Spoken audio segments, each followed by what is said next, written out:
عظمت جناب فاطمہ زہرا سلام اللہ علیہا بلند الصلوات اللہم صلی علی محمد وعلی محمد۔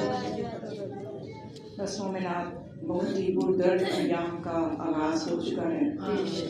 محرم ثانی کا چاند بھی طلوع ہو گیا اور ایام اللہ کا بھی آغاز ہو گیا، اور آج چوتھی گفتگو آپ کی سماعتوں کے لیے ہدیہ کر رہی ہوں عظمت جناب سیدہ کے حوالے سے۔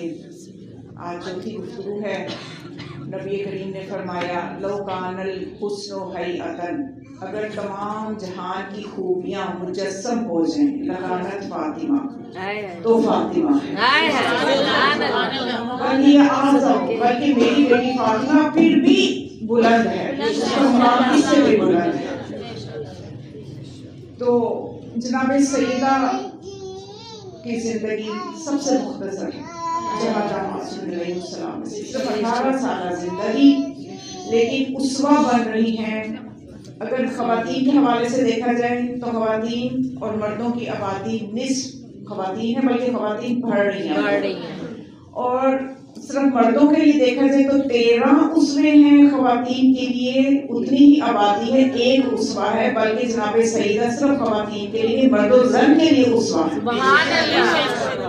یعنی اتنی جامعیت ہے بی بی کے کردار میں، بی بی کی زندگی میں اتنی جامعیت ہے کہ قیامت تک کی عالمین کی عورتوں کے لیے، یہ نہیں کہ صرف اپنے زمانے کی خواتین کے لیے یا گزرے ہوئے اور اپنے زمانے کی، نہیں، قیامت تک جتنی خواتین آئیں گی سب کے لیے بی بی کی ذات میں درس موجود ہے، اسوہ موجود ہے۔ تو یہ بی بی کے کردار کی جامعیت ہے۔ اور اگر کوئی صرف اتنا سمجھ لے کہ رسول کی ایک بیٹی تھی، بہت پرہیزگار تھی، بڑی عبادت کرتی تھی، بہت متقی تھی، تو یہ بی بی کی کوئی معرفت ہے نہیں۔ اور کوئی یہ سمجھ لے کہ وہ رسول کی بیٹی تھی، علی کی زوجہ تھی، حسنین کی ماں تھی، تو یہ بھی کوئی معرفت ہے نہیں۔ جناب سیدہ اپنی ذات میں اتنی زیادہ جامعیت اور عظمت رکھتی ہیں کہ فاطمہ فاطمہ ہے۔ فاطمہ اس لیے عظیم نہیں ہے کہ وہ نبی کی بیٹی ہیں، فاطمہ اس لیے عظیم نہیں ہے کہ وہ حسنین کی ماں ہے، فاطمہ کے اپنے کردار میں اتنا حسن ہے، اتنا روح ہے، اتنا جلال ہے کہ آپ ذرا محسوس کیجئے کہ اگر کوئی 18 سالہ بچی آپ کے درمیان میں موجود ہو، آپ کے گھر میں جانے والوں میں 18-20 سال کی بچی ہو، اور کوئی 70 سال کی خاتون اسے کہے کہ میری ماں، اتنا عجیب لگے گا۔ لیکن یہ جناب سیدہ کے کردار کا ایک روح ہے جو صدیوں پہ پھیلا ہوا ہے۔ کوئی 60-70 سال کا مرد کی مرد و زن بھی کہے گا کہ زہرا میری ماں ہے، نہ کہتے ہوئے عجیب لگتا ہے، نہ سنتے ہوئے عجیب لگتا ہے۔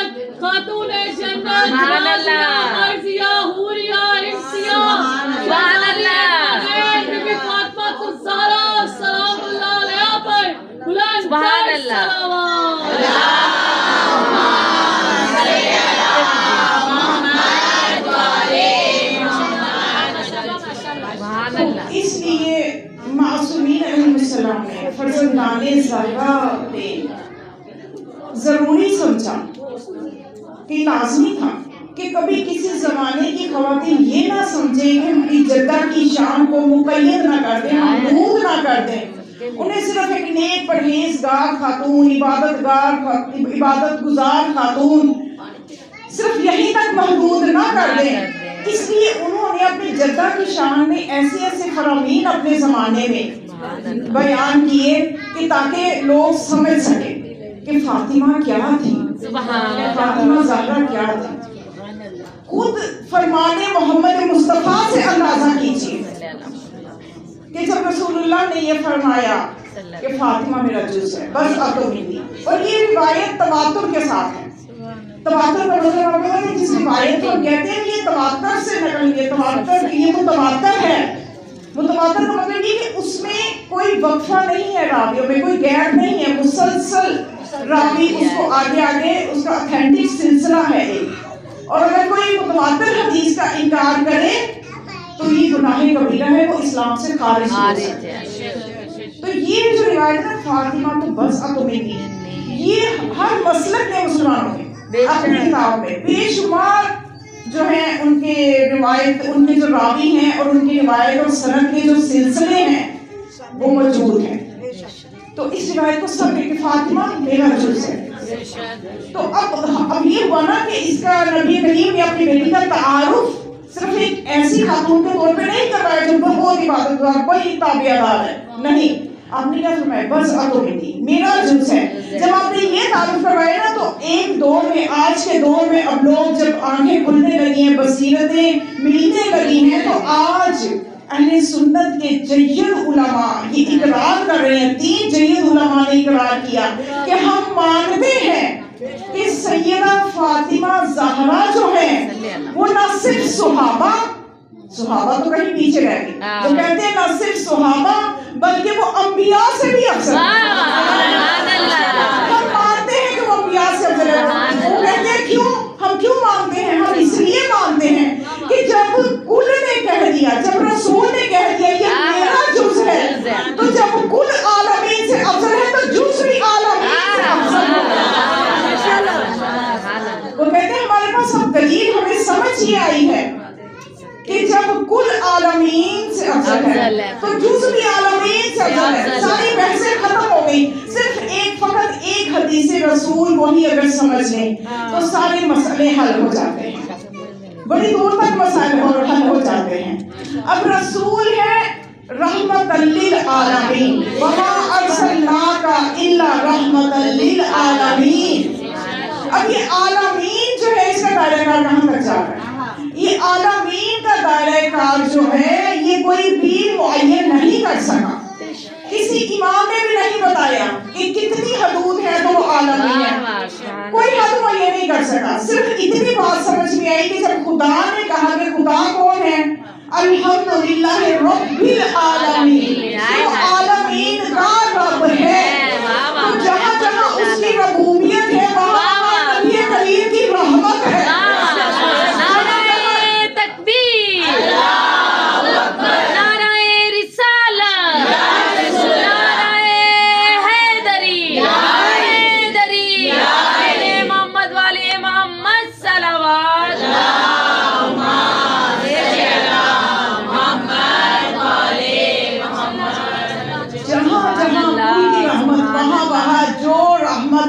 عالمین کے لیے رحمت بن گئی، اس کی رحمت. ہم واقعات تو سنتے ہیں لیکن ہم غور نہیں کرتے. کبھی تھوڑا سا رک کے غور کریں. عجیب مرحلہ فکر ہے، عجیب منزلت ہے جناب سیدہ کی، تصور سے باہر ہے. عقلیں ختم، حیران ہے عقلیں. جتنے مرضی عقل کے گھوڑے دوڑا لو سمجھ میں نہیں آ سکتی کہ جناب سیدہ فاطمہ لوگوں کو ان کی معرفت سے جدا رکھا گیا ہے. لوگ سمجھ ہی نہیں سکتے فاطمہ کیا. عجیب منزلت ہے. واقعہ آپ نے سنا ہوگا اور شاید اس طرح کے واقعات سنے ہوں گے، لیکن تھوڑا سا غور کرنے کی ضرورت ہے کہ کبھی ایسا لمحہ بھی تاریخ میں آیا، ایسا نہیں بلکہ ایسا بارہا ہوا کہ رسول اللہ کے پاس کبھی کوئی سائل آیا، کوئی پریشانی لے کے آیا تو ایک وقت ایسا بھی رسول میں کبھی آ جاتا تھا کہ رسول فرماتے تھے کہ میرے پاس تو کچھ نہیں ہے، در زہرا پہ کائنات کا رسول وہ نہیں مدد کر سکتا. اب میں آپ کو بتا دوں ایک واقعہ، وہی جو میں نے کل کتاب کا حوالہ دیا تھا نا، قاسم قزوینی کی کتاب فاطمہ من المہد الی اللحد، اس میں واقعہ موجود ہے، جا کے دیکھ لیجیے. کیا ہوا کہ مدینہ المعاجز میں بھی انہوں نے مدینہ المعاجز سے بھی، اور یہ اس کتاب کا جو ریفرنس میں دی وہ خود بڑا اتھینٹک ہے، فاطمہ من المہد الی اللحد میں یہ واقعہ موجود ہے کہ ایک غریب بدو عرب رسول اللہ کے پاس آیا. صحابہ تشریف فرما تھے اور وہ آپ نماز کا وقت ہوا، آپ نے نماز پڑھائی، نماز عصر پڑھائی. جب نماز عصر پڑھائی تو اپنے پہلو میں دیکھا تو وہ غریب بیٹھا ہوا تھا جس کا نہ کوئی لباس درست تھا، غربت جھلک رہی تھی اور آنکھوں سے لگ رہا تھا کہ